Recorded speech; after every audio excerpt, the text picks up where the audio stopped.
Jūsų įrenginys reikalauja remonto? Siūlome nemokamą diagnostiką. Be skambučių ar kelionių, paimame tiesiai iš jūsų durų ir grąžiname. Prieš remontą siunčiame kainos pasiūlymą ir tęsiame tik gavę jūsų patvirtinimą. Paprasta, skaidru ir profesionalu. Nuoroda aprašyme. Pradėsime nuo to, kad tinkamai paruošime savo darbo vietą. Reikės įrankiai: Philips atsuktuvo, plastikinio atidarymo įrankių, antistatinės apyrankės, gerai, kad išvengtumėte elektros iškrovos. Diagnostika: prieš pradedant darbą rekomenduojame atlikti nemokamą diagnostiką.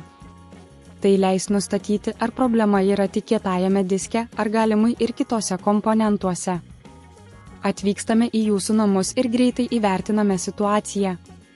Kietojo disko paruošimas: pasirūpinkite, kad turėtumėte naują kietąjį diską, kuris atitinka jūsų HP15 SFQ specifikacijas. Išjungimas: išjunkite nešiojamąjį kompiuterį ir atjunkite visus laidus. Atsukite varžtus: naudodami Philips atsuktuvą, atsukite varžtus, laikydami juos saugiai atskirai. Dauguma jų bus apačioje, tačiau gali būti ir šoninių.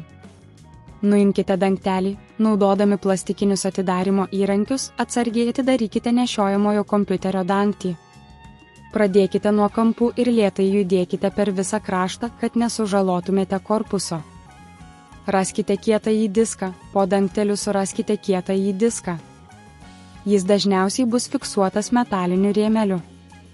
Nuimkite kietąjį diską, atsukite varžtus laikančius kietąjį diską ir švelniai ištraukite jį iš jungties.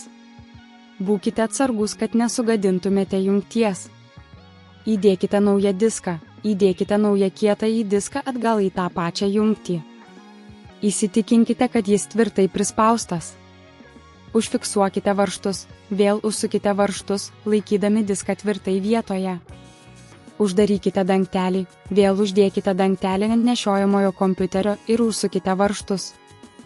Testavimas: paskutinis žingsnis: prijunkite kompiuterį ir įsitikinkite, kad naujas kietasis diskas yra atpažįstamas.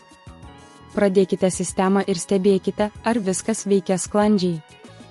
Jei neturite laiko ar patirties atlikti šį remontą patys, mūsų paslauga apima paėmimą į namus ir nemokamą diagnostiką. Po to pateiksime kainos pasiūlymą prieš remontą, kad galėtumėte priimti informuotą sprendimą. Jūsų įrenginys reikalauja remonto? Siūlome nemokamą diagnostiką. Be skambučių ar kelionių, paimame tiesiai iš jūsų durų ir grąžiname. Prieš remontą siunčiame kainos pasiūlymą ir tęsiame tik gavę jūsų patvirtinimą. Paprasta, skaidru ir profesionalu. Nuoroda aprašyme.